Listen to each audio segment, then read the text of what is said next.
अब यदि हम अल्टरनेट आंसर में आएँ कि सोर्स ऑफ प्रोजेक्ट फाइनेंसिंग क्या होगा, तो इसके अंदर हम इस तरीके से समझ सकते हैं, प्रोजेक्ट फाइनेंसिंग का जो सोर्स होगा वो क्या होगा, हम जो फंड्स रेज़ करेंगे ऐसे प्रोजेक्ट्स के लिए जहाँ पे कंस्ट्रक्शन का वर्क हो रहा है, जहाँ पे मैन्युफैक्चरिंग हो रही है, तो वहाँ पे हमें फंड्स जो रिक्वायर होंगे वो उन प्रोजेक्ट की इम्प्लीमेंटेशन के लिए बहुत ज़रूरी होंगे। तो कहने का मतलब ये हुआ कि जो फंड्स की जो अवेलेबिलिटी होगी उस पर ही प्रोजेक्ट क्या होगा अपना डिपेंड होगा। तो कहने का मतलब ये हुआ कि total cost of the project क्या होती है, जो हम किसी प्रोजेक्ट को शुरू करते हैं उसके अंदर उसका इनिशियल इन्वेस्टमेंट आता है, उसके अंदर जो हमने एडिशनल इन्वेस्टमेंट किया है वो सब चीज़ें उसके अंदर कंसिडर होती हैं। अब जो हम इन्वेस्टमेंट किसी प्रोजेक्ट के अंदर करते हैं उसको हम कैपिटल कॉस्ट भी बोलते हैं, उसको उसी को हम क्या बोलते हैं, इनिशियल इन्वेस्टमेंट भी बोलते हैं, उसको हम प्रोजेक्ट लाइफ के ड्यूरिंग जो भी हमने एक्सपेंस किया है प्रोजेक्ट कॉस्ट भी बोलते हैं। तो इसके अंदर जो हम सोर्स को कंसिडर करेंगे सोर्स ऑफ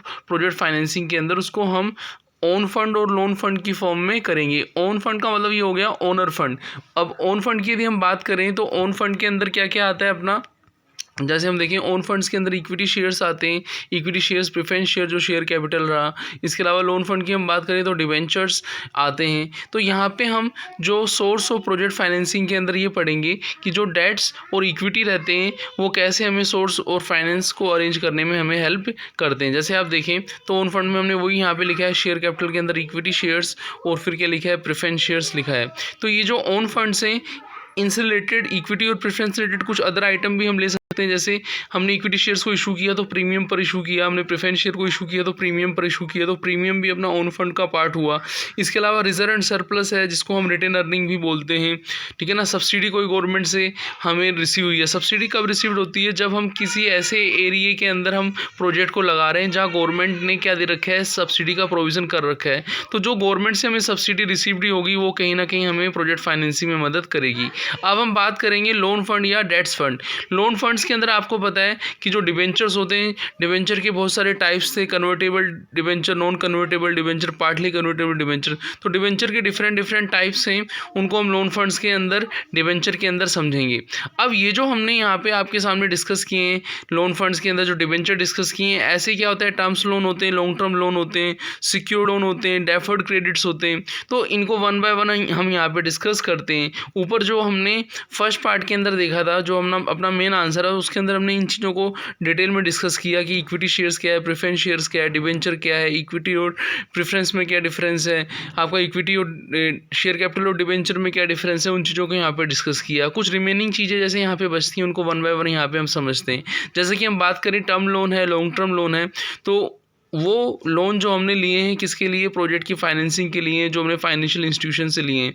वो लोन सिक्योर्ड भी हो सकते हैं, अनसिक्योर्ड भी हो सकते हैं। अनसिक्योर्ड लोन में जैसे आपका कॉमर्शियल पेपर है। इसके अलावा डेफर क्रेडिट क्या होता है, जब हम कोई मशीनरी या फिर कोई असेट्स या फिर कोई गुड्स यदि हम रिसीव कर रहे हैं तो उसका पेमेंट हमने क्या कर दिया, कुछ टाइम के लिए स्थगित कर दिया, इसको हम डेफर्ड बोलते हैं, हमने उसको डिले लेट पेमेंट किया। तो ये प्रोजेक्ट फाइनेंसिंग के सोर्स हैं। अब प्रोजेक्ट फाइनेंसिंग जब हम करते हैं तो हम सोर्स से रिलेटेड कुछ फैक्टर्स को कंसीडर करते हैं कि जैसे नेचर ऑफ प्रोजेक्ट क्या है। प्रोजेक्ट यदि आपका हैवी मशीनरी से रिलेटेड है तो उसमें हमें ज़्यादा फाइनेंस चाहिए होगा। कॉस्ट ऑफ कैपिटल हम देखेंगे कि रेट ऑफ रिटर्न कहाँ कम पड़ रहा है, रिस्क फैक्टर किस में कम है किस में ज़्यादा है, कैश इनफ्लो कैश आउटफ्लो की हम देखेंगे वेरिएबिलिटी कितनी है, वो डिपेंड करता है रिस्क के लेवल पर। यदि रिस्क ज़्यादा होता है वेरिएबिलिटी ज़्यादा होती है। जो cash inflow year by year जो होता है वो डिफरेंट होता रहता है, एक्सपेक्टेड कैश इनफ्लो से अलग होता है। तो वहाँ पर कहीं ना कहीं हम ये देखें तो प्रोबेबिलिटी के बेस पर हम उनका कैश इनफ्लो और कैश आउटफ्लो का हम क्या करते हैं, परसेंट वैल्यू के हिसाब से कैलकुलेशन करते हैं। कुछ लीगल प्रोविज़न रहते हैं, प्रोजेक्ट की नेचर पर डिपेंड रहते हैं। कुछ टैक्स के कंसिडरेशन रहते हैं, जैसे आप फंड्स डेट से अरेंज करते हैं तो उसका जो इंटरेस्ट रहता है वो टैक्सेबल इनकम में लेस हो जाता है। जो आप इक्विटी से अरेंज करते हैं वो टैक्सेबल इनकम में लेस नहीं होता। तो ये जो फैक्टर्स हैं जो प्रोजेक्ट फाइनेंसिंग को इफेक्ट करते हैं। हम बेसिक पैरामीटर्स की अब बात कर रहे हैं।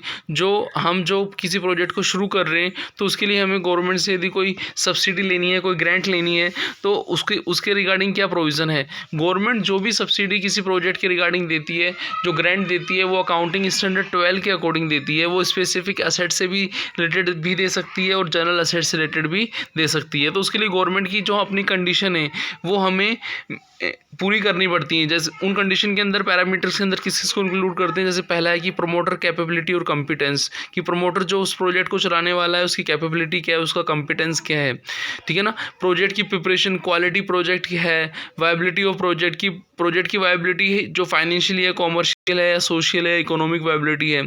प्रोजेक्ट का अप्रेजल गवर्नमेंट चेक करती है कि प्रोजेक्ट का अप्रेजल किस ग्राउंड में चेक करती है, फाइनेंशियल है, इकोनॉमिक एस्पेक्ट है, सोशल या फिर अदर रिलेटेड एस्पेक्ट पर वो प्रोजेक्ट को चेक करती है। इसके अलावा कुछ इंस्टीट्यूशन हैं जो प्रोजेक्ट फाइनेंसिंग में हेल्प करते हैं, उनको की institution providing long term finance for large project के अंदर हम इंक्लूड करते हैं। उसके अंदर क्या क्या आता है आपका, IFCI industrial finance corporation of India, IDBI industrial development bank of India, IIBI industrial credit and investment corporation of India. इसके अलावा shipping credit and investment company है आपकी, SIDBI है, small industry development bank of India. इन organisation के अलावा जो other 3 organisation और हैं जो स्टेट लेवल पर हमारी हेल्प करते हैं, जैसे risk and capital technology finance limited है आपका, टेक्नोलॉजी एंड डेवलपमेंट, ये प्रोजेक्ट के रिगार्डिंग ही हेल्प करते हैं। जो प्रोजेक्ट रहते हैं टेक्नोलॉजी से रिलेटेड रहते हैं, ठीक है ना, उनमें फाइनेंस का ये एक इम्पोर्टेंट सोर्स रहते हैं, हमारे लिए फाइनेंसिंग में बहुत हेल्प करते हैं। Tourism finance corporation of India है। इसके अलावा यदि हम अदर फाइनेंशियल इंस्टीट्यूशन को हम देखें जो इस फील्ड के अंदर है, LIC है, UIT है, ये नॉन बैंकिंग फाइनेंशियल कंपनीज़ की फॉर्म में हमारी क्या करती हैं, मदद करती हैं। तो इस वीडियो के अंदर जो हमने जो सोर्स और प्रोजेक्ट फाइनेंसिंग के हमने दोनों ही पार्ट को समझा। मिलते हैं नेक्स्ट वीडियो में। थैंक्स।